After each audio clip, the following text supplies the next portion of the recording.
درنو هیوادوالو، بیا یو ځل بیا تاسو ته زه غواړم چې د خپلو سترګو لیدلی حال تاسو ته بیان کړم. مخکې له دې نه تاسو ته خپل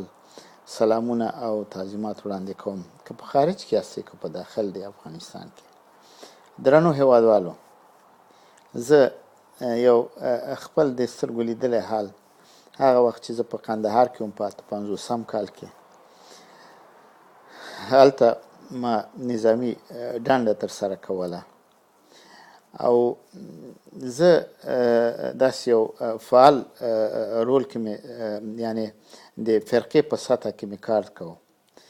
زه یو جا ته یو عملیات ته لاړم، د یو چې نوم یې اخلم د نوزاد موسی قلعه ولسوالیګانې چې مجاهدینو نیولې وې او دا خلک خپله ولسوالیګانې یو قلعه ته راغلي وې د موسی قلعه او نوزاد، او په دې قلعه کې ټول د خانانو د کمیټې نفر او خپله د ولسوالۍ او سربازان راټول شوي وو. بیا زه د قندهار څخه ورغلم د دوی د خلاصون په خاطر باندې 58 کالو. کوم وخت چې زه ورغلم دوی په خاطر باندې مونږ عملیات وکړل، فرقه 15 فرقې اشتراک کړی و. کوم وخت چې دغه فرقې زمونږ عملیات وکړو دا ځایونه هغه وخت کې دشمنان یعنې زمونږ چې دشمنانو مجاهدین داسې پوسکنده وایو چې ضعیف او مونږ ډېر زر هغه ساعت تصفیه کړه. ولې چې راغلو د دې قلا څخه یو د خانانو د کمیټې یو نفرو دی ما ته راغلی ویلې وای ما ته ویلې وروره ما سره کومک وکړه، ما ماشومان په کلي کې بند پاتې دي. ولې زه ما ویلې ښه په دواړو سترګو زه د ده سره لاړم کلي ته. دا حقیقت دی د ژوندګي، دا زما ژوند چې شي مې چې سترګو لیدلی حال دی. تاسو فکر پرې وکوئ او بیا خپله نتیجه ګیري وکوئ. زه د ده سره لاړلم هغه کلي ته په نوم د حاجي لطیف خان کلی، داسې لطیف خان داسې د منطقې هغه و خان و. نو دې کلي ته لاړلو چې د ده قلعه ته چې ورغلم، د ده قلعه نو داسې یو ځای و چې د نظر په فرمان شماره 8 و 7 نه پوهېږم چې دهقانانو ته مځکې ورکړې وې. دا نو هغه دهقان چې دولت ورته مځکې ورکړې وې نظر په فرمان سره. ښه غوږ ونیسئ دا موضوع ته دوستانو. دغه نفر چې و دې سره لاړم د دې قلعه ته چې ور داخل شو، خو زه د څو ماشین محاربوي ظریفپوشونو سره هلته حکومت خپله مجاهدینو مقاومت نه درلوده، تښتېدلي وه. چې ورغلو قلعه کې هېڅوک نو د قلعه نه د باندې دا نو یو 15 ورځې 20 ورځې تېرې شوې وې. د باندې نو داسې یو بوی دی د دې د قلعه شاوخوا ته یو بوی دی دوستانو افغانانو. ښه غوږ ونیسئ. موږ چې وکتل دا سربازانو دا خلک هم لاړل د دې قلعه شاوخوا ته. یو نفر غږ وایي دلته خو مړي دي. خو چې مونږ ورغلو د دې دهقان چې دولت ورته مځکې ورکړې وې د ده د فامیل واقعیت دا 12 کسان د ده د فامیل مور پلار څو ورونه یې وه، د ده ښځه وه، د بچیانو سره و 12 کسه ماشومان. د چا پښې پرې وې، د چا سر پرې و، د چا لاسونه پرې و چې په سترګو کې مې همداسې اور بلیده. او دغه په دې غنمو نوي غنم راشنه سوي وو. دغه غنمو کې نو اخوا دېخوا د غنمو کې د مړیو شیان اچولي دي. د خلکو چې دا وژلي دي مجاهدینو، زمونږ مجاهدین صاحبانو دا وژلي دي. د دې دهقان مړي دا د دولت ورته مځکه ورکړې وه. دا مې چې راټول کړل ورغلم دا خلکو ته ډېر زړه مې درد وکړ. دا مې راټولول د دهقان همدغه د کوپراتیف مشر و، داسې دهقانانو مشر و په حساب. ده ما ته ویلې زه خو دا چې تاسې راټولوئ، ما زه هم ټوپک یې درلوده هغه وخت کې ټوپک یم یو نه پوهېږم کلاشینکوفونه هغه وخت کې نه و، یو سیبر رقم پخوانی یو ټوپک یې درلوده. وایي زه دا ځان ته ونیو، وایي زه ځان وژنم. وایي نو دا مټ ولوئ. ما ویلې ولې؟ وایي پرېږدئ چې په دې مځکو کې پراته وي او خلک دې وګوري چې دا څنګه ظلم دی، دا په موږ باندې دا ظلم وکړم. خو زه یې نه پرېښودم. وایي یا دې ما مړی ورسره ویسئ یا دا مړي دې وي. ما دا مړي پرېښودل. بیا د هماغه ځای نه چې راغلو نو بیا هغه د مجاهدینو په لاس کې پاتې شو. دا ولسوالۍ بل ځای ته انتقال کړله،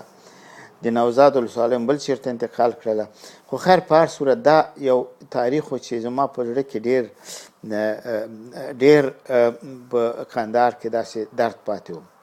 یو بله موضوع تاسو ته د کندهار د موضوع تاسو ته تیز تشریح کوم چې ویې وایم، تاسو بیا انتباه خپله وکوئ. دا د دې لپاره چې افغانان باید خپله فکر وکړي. یو وخت کې زه د سرحدي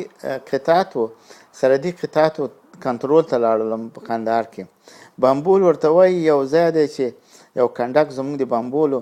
د دې بامبول شاوخوا ته د مجاهدینو تعرض کړی و، خو مجاهدین هغه وخت کې ضعیف و.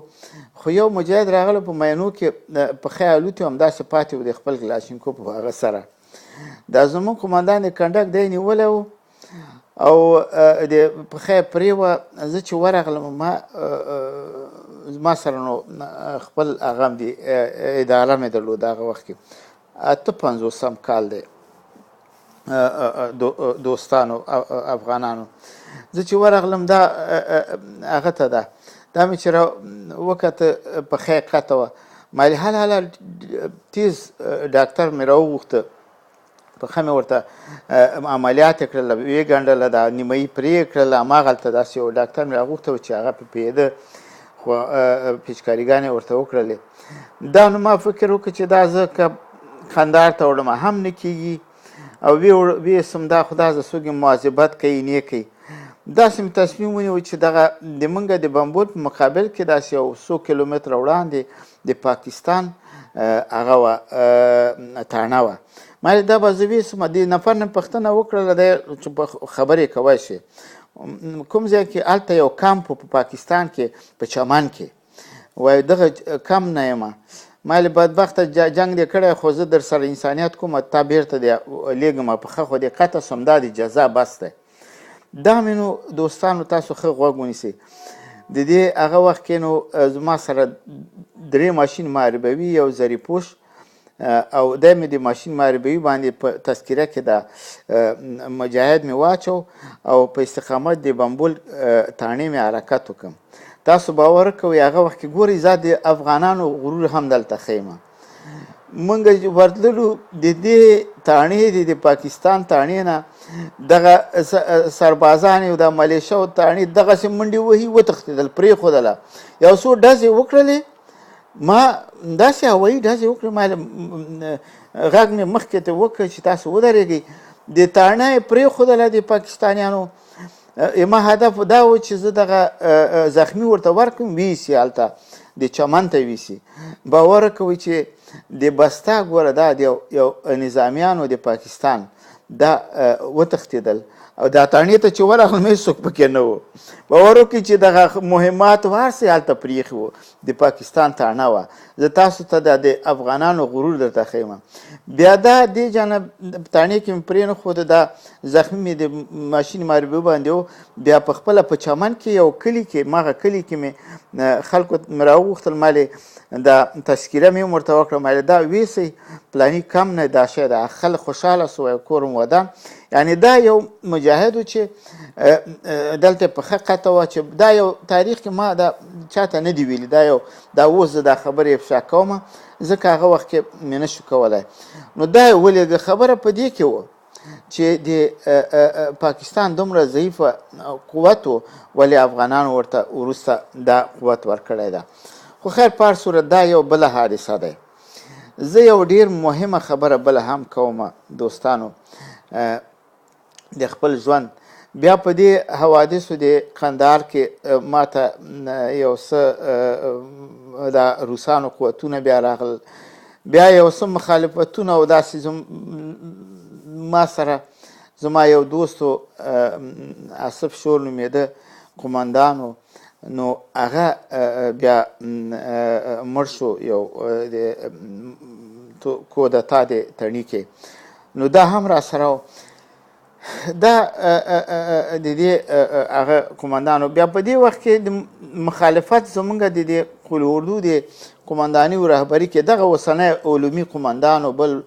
اداره کې خو زه هم خارج ته ولېږلم دغه آصف شور هم ولېږه بل جیر ته پکتیا ته ولېږه دې کندهار نه خو خلاصه داسې سیستم داسې و چې طرفداران د شوروي و ضد د شوروي دا مسایل مطرح شو زه تصادفي زما چون په حربي ښوونځي کې لسان مې روسي و په حربي ښوونځي کې مونږ چې هغه وخت د ظاهرشاه وخت کې چې تحصیل کوو یا به په انګلیسي روسي ترکمني او فرانسوي زموږ لسان ما تصادفي روسي لسان و زه ولېږلم اکاډمي ته دې لپاره چې دې ځانه مې ورکړي خو خیر په هر شکل هغه تصادونه چې روسانو مونږ کې اچولی و او دا دیموکراتیک قوتونو دیموکراتیک جنبشونو په مابین کې روسانو اتفاق دا خلقي و دا پرچمي دا مسایل خو مونږ یې ولېږلو زه خلاصه بیا راغلم بیرته راغلم بیا مې وزارت دفاع کې وظیفه درلودله بیا ورونو زه یو ډېر دردېدلې حادثه زه درته وایم چې هغه وخت کې زما مسؤلیت په شپېتمې فرقې کې و او د دې ابریشمین تنګي په ساتلو کې هغه وخت کې چې د ډاکټر نجیب الله وخت و په دې اخر کې زه هلته ولېږلم چې زه اداره مې کوله قومندان د فرقې زموږ زخمی شوی و او ما دا د تنګي ابریشمي تنګي اداره درلودله دوستانو دلته ډېر یو زړه دردونکې خاطره تاسو ته زه وایم تاسو بیا خپله انتباه وکوئ داسې وخت دی نو چې د جلال آباد وضع خرابه دی او مجاهدین راغلي دي شاوخوا سوخدیوال او داخل کې او دا مونږ اکمالاتي قطار ورغلی له هغې خوا نه خو بعضې خلک د جلال آباد نه راتښتي په خپل شخصي موټرو کې په هر څه کې د تنګي ابریشمي کې نو یو نفر خیانت کړی ده چې زما له یاد نه وځي د دې جنرال نبي اعظمي څه خپلوان کېده خورای کېده دی قومندان دی مونږ ته په حمایه کې راکړی او په یو پوسته وه پوسته یې تښتېدلی و پوستې نه مجاهدین په دې تنګي ابریشمین کې نفوذ کړی او دغه ځایونه ټول نیولي وو دا د تنګي ابریشمي او له هغې خوا چې دا قطار راغلی و تقریبا 400 نفر 400 موټره دي په دې کې نیمې ملکي دي او نیم دولتي دي دغه ټول موټران یې سوځولي وو نو په دې وخت کې موږ فکر کوو چې هلته یو غونډ دی د غونډ تښتېدلی و غونډ د نبي د هغه و د نبي اعظمي و د نبي اعظمي خورای کېده د امنیت دولتي نه و دا تښتېدلی و چې دا ټول نفر نو دا نو شپه د شپې ټول مجاهدین داخل شوي ده موټران یې سوي دي خلک یې وژلي په سیند کې اچولي څوک همالته پراته وو او دغه فامیلیان چې راغلي دي نو ټول زړې ښځې زاړه خلک یې وژلي دي ماشومان یې د ښځو اچولي دي پیغلې ښځې په دې غره جګې کړي دي او نو هېڅوک ژوندی نور نه ده پرېښی نو زه تاسو ته دا خبره قصه کومه چې دا شپه هم تېره سوې ده نو موږ ته خو راپور راغی چې پوستې تښتېدلي دي او تنګي ابریشمي داسې یو ساحه ده چې شاوخوا یې ډېر جګ غرونه دي چې هغه غرونه چې د عین تر پاکستانه پورې همداسې بیا ارتباط لري د سارک و همداسې د توره بوروده تر هغه پورې دا نو هغه وخت کې مجاهدین و دوستانو سهار د وخته دی نو زه د دې قسمت د بند برق د سروبي اعلان د پروژه دی دا چې اوبه راوځي ډېر ټیټ په تنګي ابریشمي کې ده دلته نو موږ ډېر متاثر وو چې ولې دا قطار رانغی نو چې ګورم سهار د وخته دی چې ګورم یوه سپین سره دا واقعیت چې تاسو ته وایم دوستانو د خپلو سترګو لیدلی حال سپین سرې ښځه دی او باران هم وریږي ډېر شدید باران دی او د دې ښځې په دې اوږه باندې یو تور ټیکری دی او په دې لاره را روانه دی، کله کینی په دې بارانه کې کله را روانه دی. او اخوانو مجاهدین را داخل شوي دي د شپې، دا ټول خلک یې وژلي دي او دا ښځې هر څه پورته کړي، ښځې پورته کړي، نارینه و ټول یې وژلي دي. دغه ښځه را روانه دی او ښیرا کې همداسې چې زه ولیدلم و ای بې ناموسانو، ای بې غیرتانو مونږ ته وایي. نو ولې ترورې؟ زه ورته وایم دا وایي بې غیرتانو، زما انګورګانې رانه جګې کړلې،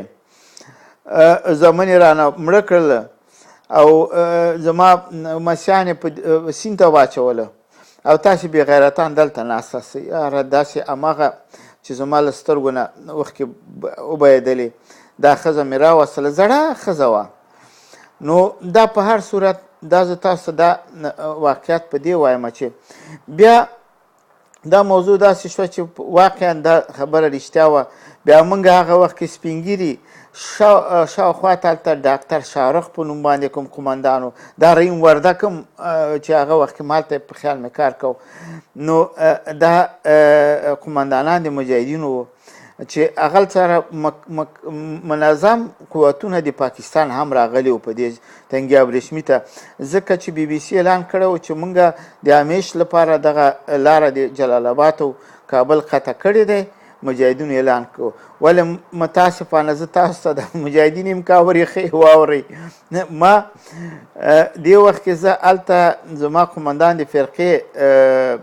زخمی شوی و او زه هلته ما اداره د دې تنګي ابریشمي درلودله. متاسفانه چې د یو کس خیانت وکړ، د نبي حاجي میخوریا داسې حادثه وشوه او دغه ښځې بیا پاکستان ته بوتلې او مونږ بیا وروسته پسې هر څه هغه ورولېږل، دا سپین ږیري د کلو نه، د سروبي د کلو نه چې دا ښځې بیا ښځو لاړلې نو ورکې شوې، میړونه یې هم ورک شولو او یو همغه زړه ښځه د دونه تقریبا 800 کسان خو به اوس هر څونه و، د سین هم هغه وخت کې ډېر مست و، د سین ته یې واچولو هغه بیا نو حادثه په داسې شکل شوه چې مجاهدینو اعلان وکړ، د مجاهدینو له خولې په بی بي سي اوس امریکا غږ کې چې د جلال آباد لاره قطع ده. زه باید یو خبره درته ووایم چې زه په هماغه ځای کې وم چې ډېر متاثر وم د حالت کې. کتلې مې چې په دې وخت کې ټول موږ راپورونه ورکړه چې دغسې یو چا خیانت وکړه، لاره یې قطع کړه او جلال آباد په حالت د سقوط کې و. نو ډېر قطعات راغلي وو د حتی کومندو د امریکایانو، دا مجاهدین یې اوري، ښه یې واورئ چې جلال آباد کې څو چا اشتراک درو د پاکستان او هر څه. او ما څه وکړله، د دې وخت کې یو زما مسلک هم انجینري و، په هغه وخت کې دغه معاون د ریاست انجینري یو و، خپل رئیس د انجینري و په نوم د ایوب خان درلوده، یو جنرال دام دی، وزیر دفاع هم راغی، شاهنواز تڼی و. ښه یې اوري، ښه ټول هر څوک یې اوري، دا موضوع واقعیت دی. دا شاهنواز تڼی هم راغی او خپله معاون د لوید رسیس، خدای دې وبخي اوس مړ شوی ده، غفور خان، دا راغی. ما ته ویلې بچیه ګوره دا د جلال آباد د خلکو مرګ دی، تا وکته چې دلته 2 نفر مړه خو جلال آباد خلک هم وژني دا مجاهدین. نو ما ویلې چې هر څه چې وایي مثلا نو داسې سرتیري و چې د سر نه تیرو د وطن په خاطر، د خلکو په خاطر، د ارامي په خاطر باندې موږ دا لارې ساتلې. ما ویلې زه دا لاره خلاصومه. وایي څنګه یې خلاصوی؟ چې ما ویلې زما مسلک هم انجینري ده. ما ویلې تاسې داسې وکوئ چې ما ته یو څو موټره ډک مواد انفلاقي راکړئ، دغه ټول پلونه 3 پلچکه یې غورځولي و، غټ پلچکه. زه دا د پلچکو هغه کوم، دا لاره دوراني لاره جوړوم. وایي ښه صحیح ده. وزیر دفاع هم دې وخت کې راغلی، وزیر دفاع سره مې وکتل. نو دا خبره داسې شوه چې دوستانو چې د بلې شپې ته نو دا ورځ تېره شه، د شپې موټران د خپله د مفرزه د استحکام د وزارت دفاع هم راورسېدل او ایوب خان یا د په خیر چې اوس هر چېرته وي هغه رئیس انجینر دی هم راورسېده. ما ته ویلې ګوره ته خو هم زما مسلکي راځه خپل نفر دی ته زه نور تا سره کومک کوم. ما ویلې صحیح ده. ما سره نو داسې سرتېري و چې په دې درې د خپله د ابریشمین درې ته ور داخل شو. مخکې له دې چې داخل شو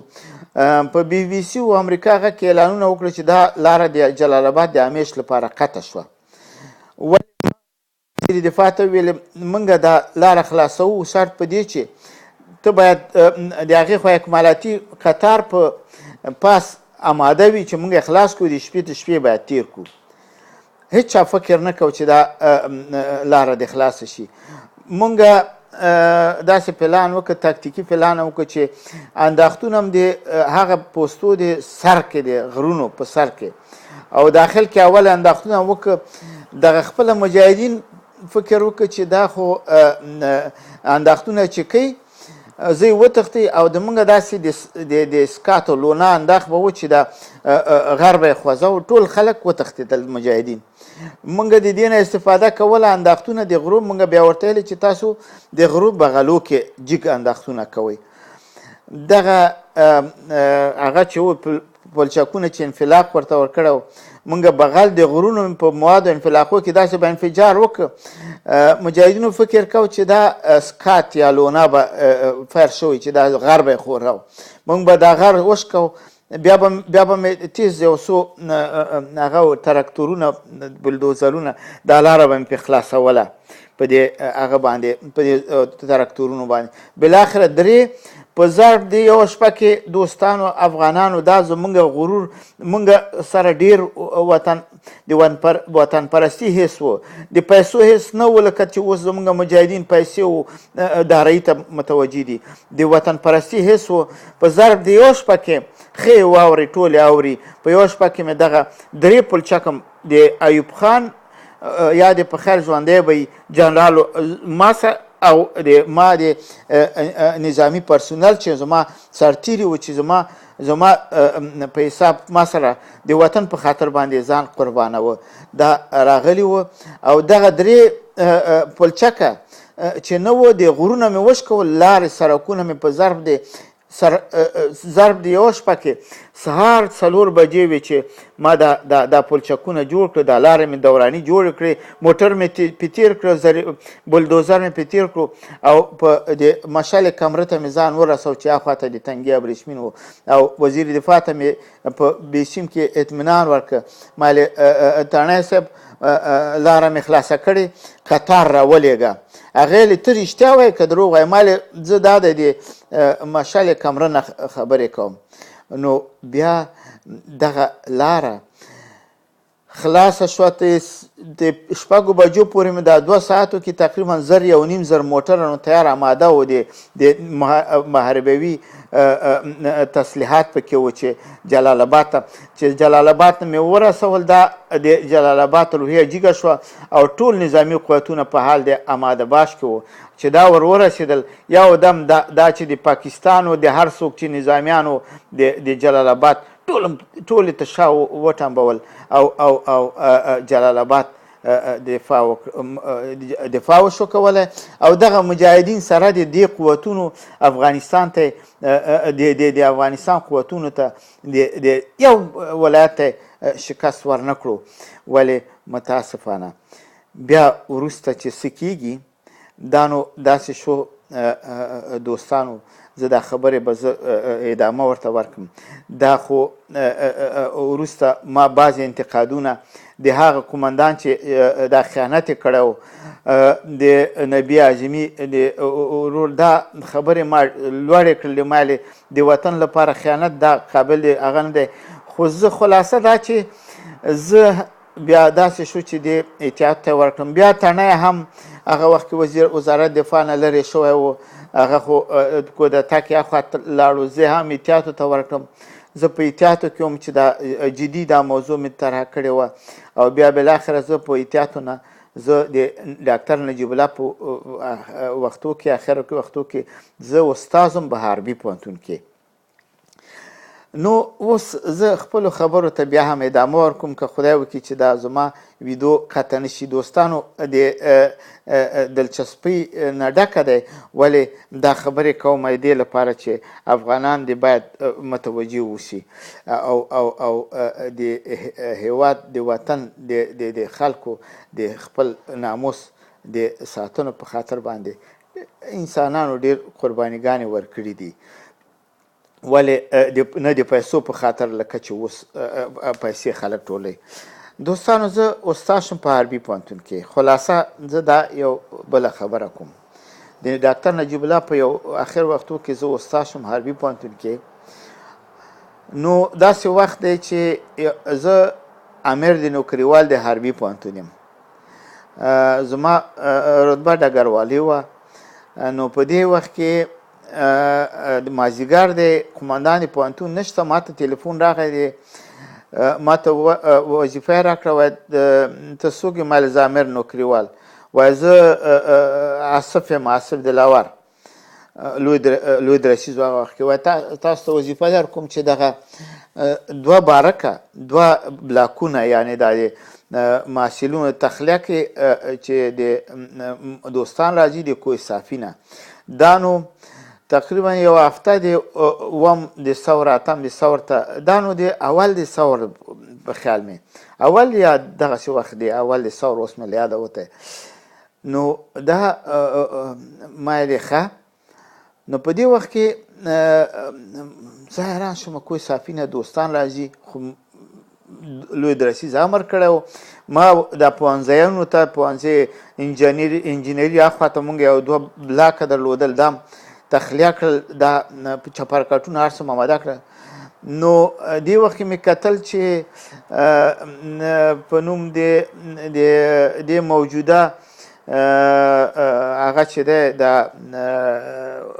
څه ورته وایي عبدالله او دغه عبدالله ورورو لطیف و، مازدیګر ماښام و چې جنرال لطیف و د دغه ورور و، او بل یو په نوم د امیر محمد نومېده چې دی جنرال و، دا راغی. او آصف دلاور سره نه و، خپله زموږ قمندان هغه و، د قمندان نومېده سترخان قمندان و، دا هم راغی. خو زه نور امیر نوکریوال وم، ما ته وظیفې راکولې. نو آماده سو چې کتل مې چې دا مجاهدین راغله. نو دا مجاهدین، نو دا وخت دی چې اووم د ثور لا نه ده شوی، اتم د ثور عین یو هفته مخکې دی. دغه مجاهدین چې راغله دوستانو،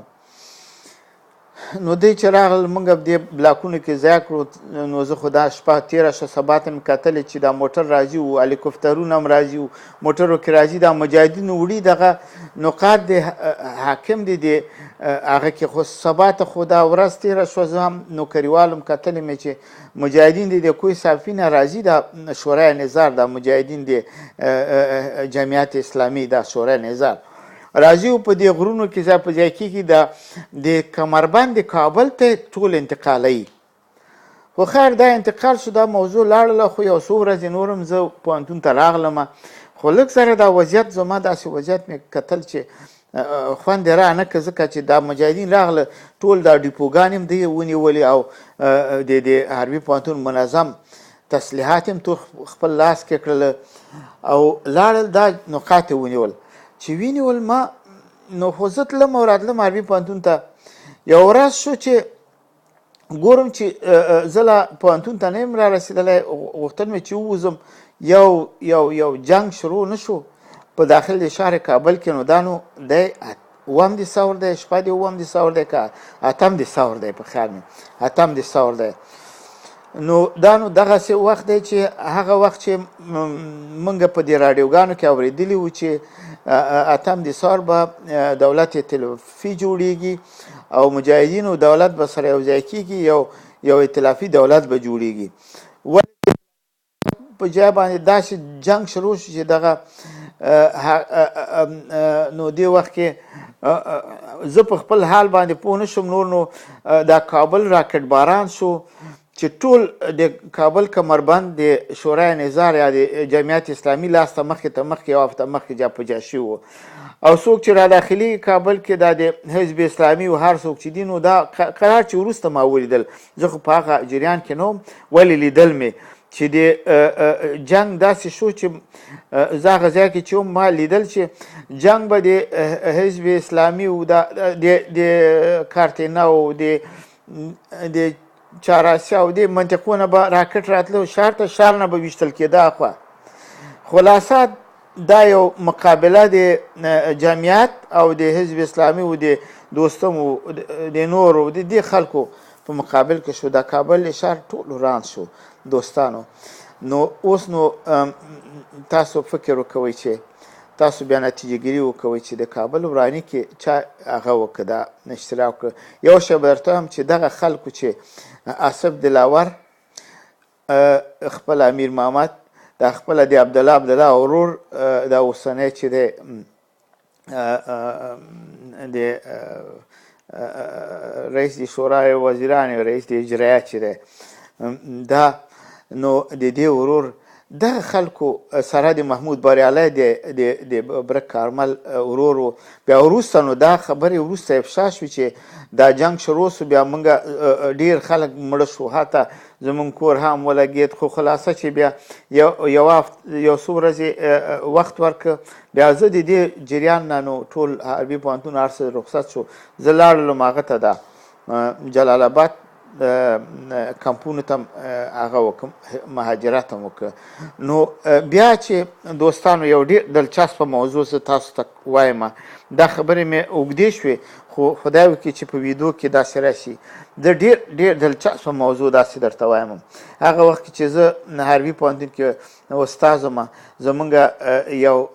امیر د لوسیک سید مشفق هغه نومېده اوس به یې اوري دا خبرې که چېرته واوري د سید مشفق هغه نو دغه مجاهدین چې راغلو ما ته ویلې تا سره هم کار لري ځکه چې ته خو هم یو وخت کې حزبي وې ولې اوس ګر چې ستا هغه چپه شوی دی ته بچ شوی دی هغه نه خو راغلی اوسا شوی خو تا سره هم کار لري زموږ مجاهدین به راشي دغه بعضې خلکو سره به کار ولري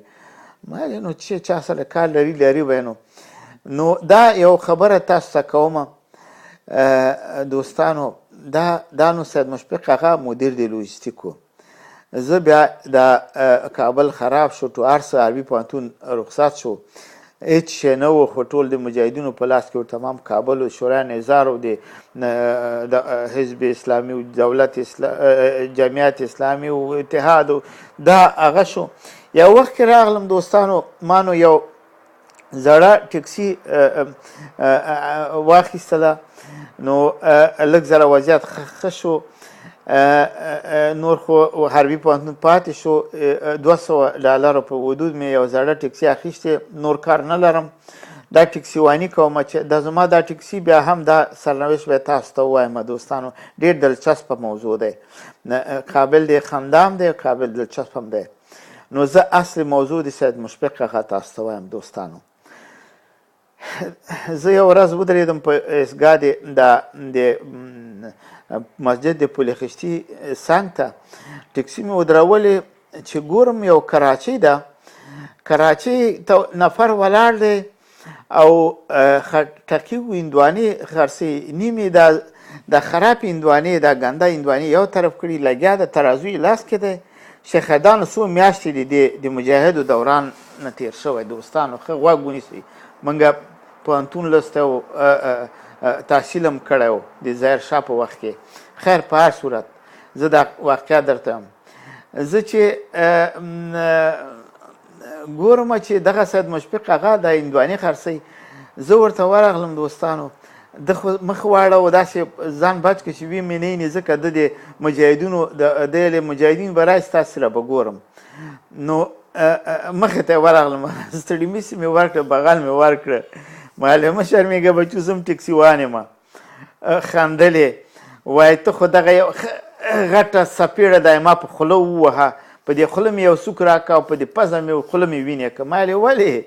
ولې داسې وایي ما په دغه خوله تا ته ویلي و چې زه خدای نه غواړم چې دا مجاهدین زر راشي دې وطن ته او چې دا مې خدای نه ډېر غلط تعبیر کړی چې ولې مجاهدین راشي ته خو مې دا خوله مې ماته که په دغه خوله ما تا ته مجاهدینو غوښتي وو چې مجاهدین راشي دې وطن ته نو خبره په دې کې دی زه هم همدغوندې همداسې یو زحمتکش داسې منډې مې وهلې ګرچې ډګروالانو دواړه هغه د حربي پوهنتون مدیر لوجستیک و اوس چې څوک مدیر لوجستیک میلیاردر وي وطنوالو زه تاسو ته دا موضوع واقعیت درته وایم دا دروغ نه دی هغه سید مشفق هغه هم اوري او دا خبرې دي چې دا یو مدیر د لوجستیک د دې هغه و د حربي پوهنتون و دی اوس چې څوک مدیر د لوجستیک یعنې ټول اقتصادي مسایل یې لاس کې اوس میلیونر و میلیاردر به وي نو هغه دلته خټکي خرڅول خو خیر او ما هم یو ټکسي درلودله چې په 200 روپیو باندې ما قالینې خرڅې کړې وې بادشان یو 200 ډالر هم پیدا کړي وو داسې یو زړه ټکسي وه دا مې اخیستې وه دا به مې خپله په هغه باندې رنګوله دا د برس باندې به مې بعض ځایونه به چې تکه تکه و رنګول به مې چې لږ زرخه ښکاره شي او په دې لاره به چې تلم کله کله به چې دروازې به یې کار نه کوه زه به دروازې نه وتلم مشتري ته به مې دا دروازه خلاصوله ځکه چې امکانات مې نور نه وه چې دا جوړه کړم داسې زړه ټکسي وه خو دا مې سم رنګ و رخ مې ورکړی و زه دا یو د خندا خبره هم دی او تاسو ته دا موضوع وایم دوستانو نو داسې یو وخت شو چې د ټکسي نه مې هم زړه تور دی چرت مې وویل چې دا ټکسي باید خرڅه کړم لاړ شم دې وطن پرېږدم چېرته یو ګزاره بل چېرته وکړم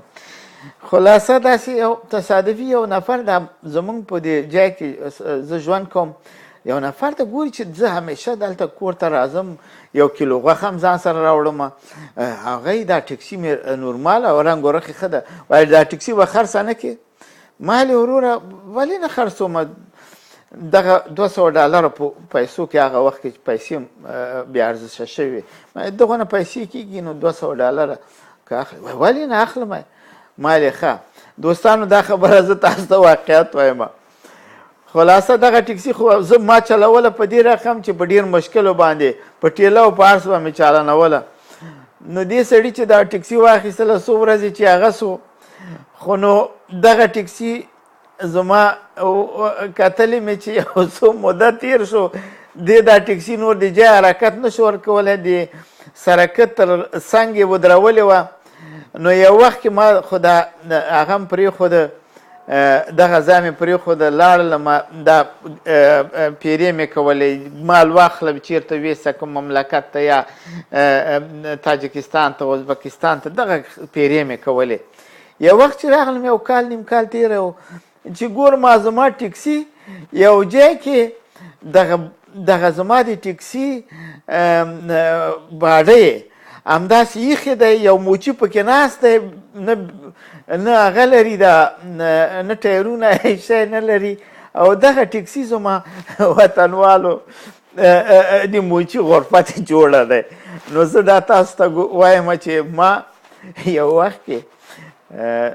داسې وظیفې درلودلې فعالې چې د جنرالي په بس کې مې همیشه کار کوم ولې متاسفانه زما ټکسي د موچي غرفه شوه او هغه مدیر لوجستیک چې زه تاسو ته ښیم زه واقعیت درته وایم د زړه درد درته وایم تاسو ته دوستانو زه بیا وروسته د دې ویډیو نه وروسته زه بیا بعضې مسایل تاسو ته تشریح کوم واقعیت د معاصر تاریخ واقعیتونه درته وایم زه دا ګناه په خپل په مجاهدینو نه اچوم دوستانو زه دا ګناه د ملي ډیموکراتیک په جنبشونو هم اچوم زه دا د ټول واقعیتونه د زړه له کومې تاسو ته په آینده ویډیو کې تاسو ته ښیم امید دی چې دا زما خبرې تر اخره واورئ بیا تحلیل وکوئ که ما محکوموئ مې هر څه راته وایي زه تاسو سره موافق یم زه کوم چوکۍ و مقام نه غواړم زه صرف واقعیتونه افغانانو ته وایم چې خدای وکړي چې افغانان د دې جنګونو نه لاس واخلي او افغانستان زمونږ ډېر دردېدلی ده افغانستان د سولې ته ضرورت لري دوستانو زه به د معاصر تاریخ واقعي تاریخ تاسو ته بعضې مسایل تشریح کومه د حزب دموکراتیک خلق افغانستان او د مجاهدینو واقعیتونه به زه تاسو چې دي زه تاسو ته تشریح کوم یو ویډیو به آینده کې به زه خبرې وکړم دا چې بخښنه غواړم چې دا مې که په مجاهدینو په هر چا برخورد کوي زما هم زمونږ هم یعنی زه هغه وخت کې یو وخت کې وم چې حزب دموکراتیک خلق افغانستان پورې منسوب وم ولې بیا چې زه پرېښودم یا بچ کړم یا استاد شم حربي پوهنتون کې دا بېلې خبرې دي دوستانو زه تاسو په خدای پاک سپارم او زه هیلهمند یم چې آینده ته زه تاسو ته د معاصر تاریخ واقعیتونه بیان کړم د افغانستان د بریالیتوب او د افغانستان د خلکو د یووالي په هیله دوستانو